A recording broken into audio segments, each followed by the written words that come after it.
The Marriage Conversation. Discovering new pathways to intimacy in marriage. With your host, Dr. Stephen Frew.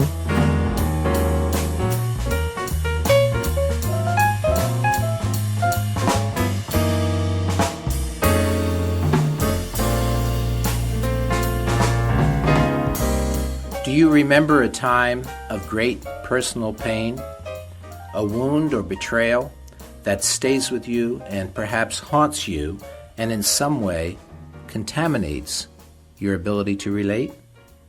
Hi, this is Stephen Frew, and welcome to the Marriage Conversation.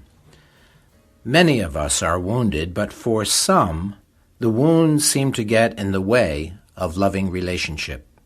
It's not so much that the actual experience is obsessively focused on. It's more that in certain situations, someone complimenting us, someone gives us a gift, or being vulnerable and open with us, a wall comes up. We don't know why, but we react and pull back.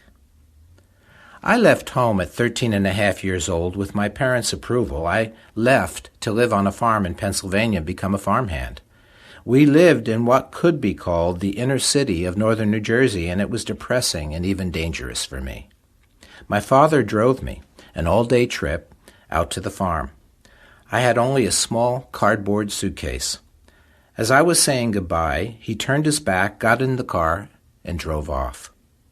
I felt insignificant, lonely, and abandoned. My father was a simple and uneducated man, an immigrant from Switzerland, not very savvy relationally. Some 20 years later, we sat together in a therapist's office. I had asked him to come to California and meet my therapist with me. He and my mother rode the Trailways bus 4 days, 5 nights, $99 round trip. They arrived with swollen ankles and tired from this long journey. Sitting with my therapist, I told my father how I often didn't feel cared about by him. I used, as a way to illustrate my point, that day he left me standing in the road at the farm. He was surprised, and his response surprised me. He looked at me and said, "I was leaving my youngest son on a farm a full day drive away. I didn't want you to see me crying. So I turned my back and left." What he said was a total reframe for me. I was staggered and could hardly take it in. Later, we walked through the tool department of Sears, and he told me all about tools, what they did, and what I needed as a homeowner. "Our wounds," Robert Bly said, "are our gold.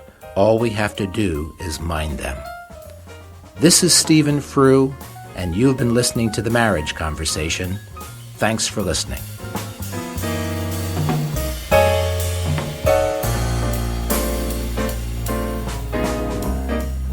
Thanks for listening to The Marriage Conversation.